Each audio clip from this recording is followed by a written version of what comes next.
If you've watched any content on my channel over the course of the last 2.5 years that I've been on YouTube, you know of two things. One, I only cover what is factually documented and what I can factually support on all of my content on YouTube. I don't dive into the rumors and speculations and lies. And number two, I know an unfortunate amount of information when it comes to serial killers. I have spent close to the last 25 years of my life studying and reading and watching and learning information about serial killers. And I was asked directly by several people here on YouTube who are supporters of my content if I would make a list, or if I could find a list of the top 10 traits of serial killers. By reaching out to the FBI, to the Behavioral Analysis Unit of the FBI, along with the Department of Justice and the Bureau of Prisons, and the psychotherapists and psychologists who actually helped put together a study, along with a New Queensland university in Australia, they all came to a determination. There is no way to actually say that these are 10 traits that every serial killer has. There's no way to do it in 15 or 20 or even 25.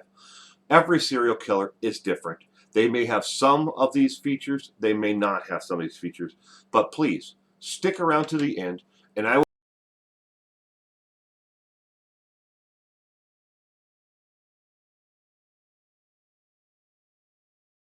traits that serial killers in America and in America only have.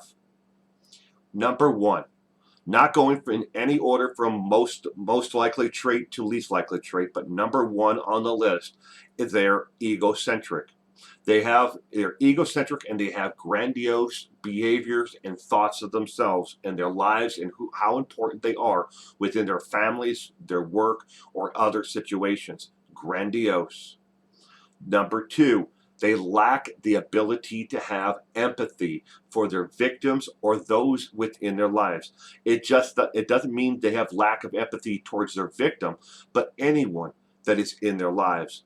They could be married, they could be single, they could have a brother or sister, mother, father, anyone who is there close to them, but they have no ability, or they lack the ability to be able to empathize with their pain. Number three, they have very shallow emotions and connections to other people. They can connect with you on a level of maybe, you're both fans of a sports team, or maybe you both like sunsets, or maybe you both love the way the ice cream tastes in your mouth on a hot summer day when you get an ice cream cone. They can attach and they can feel that shallow emotion, but anything deeper, they don't have the ability to feel any deeper of an emotional connection to you or to anyone. They lack behavioral control. 1 minute happy, next minute extremely, upset. Some people may refer to as going 0 to 60 in the snap of a finger. They're nice, they're calm, then within a snap of a finger, they're the most upset they're ever going to be in their lives. They lack the ability to control their own behavior.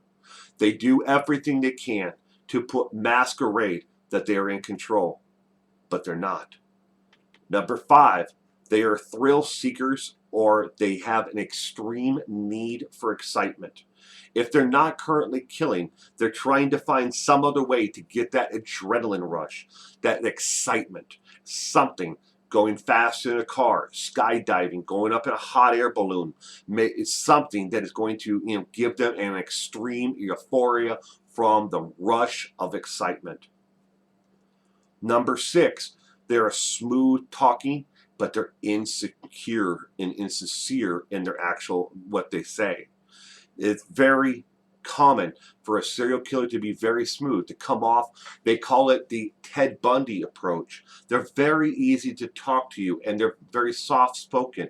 They come across as someone who cares, who needs help, whatever. But and their victim is convinced by this that they're a soft, gentle individual who would never hurt them. But little do they know, they're seconds away from becoming the next victim. Next, They lack remorse. Not only can they not feel your empathy, your pain, they have no remorse for anything that they ever do. If they have to kill 50, or if they have to kill 200, they have no remorse. And remorse is completely different from being able to actually empathize and understand someone's pain. Empathy is understanding. Remorse is actually feeling bad for what they did. They have no remorse. Deceitful and manipulative is the next one. Every single serial killer has this one trait. They must have this trait. They must be deceitful and manipulative to everyone around them. Otherwise, how are they going to get away with the next crime? How are they going to talk the next person into going with them or to get in the car so they can kill them? Number 9, unable to form real long-term relationships. Now, we've all heard of serial killers who have been married. Maybe they even had children. They've been married, or to the fact, or maybe they had a long-term relationship with a girlfriend, someone who has been in their lives for a long period of time. They are maybe in a relationship with an individual, or married, or have children, or look like they have the perfect life from the outside in, but they've checked out years ago. They are not invested in the relationship anymore. And the only way the relationship is ever going to end is if the other party picks up and walks out the door. But in a lot of these cases where these serial killers have been in long-term relationships, and especially those who have children, the wives later on, or the girlfriends later on where the children are involved, have all said, checked out years ago. I didn't leave because of the children. He was never abusive to me. He just wasn't there. He wasn't there for me in any way. Again, going back to the ones before, no empathy and lack of remorse. They're there, but they're not there. They've checked out a long time ago. Next on the list, number 10, is poor work attendance. If they've had a job in their lives, a long-term job, you can bet if you looked at their actual employment records that they have a very poor attendance. Sure, they're always on time. They're punctual. They're always there, but they're not there. And when they don't show up for work, they just don't show up. They just stop going.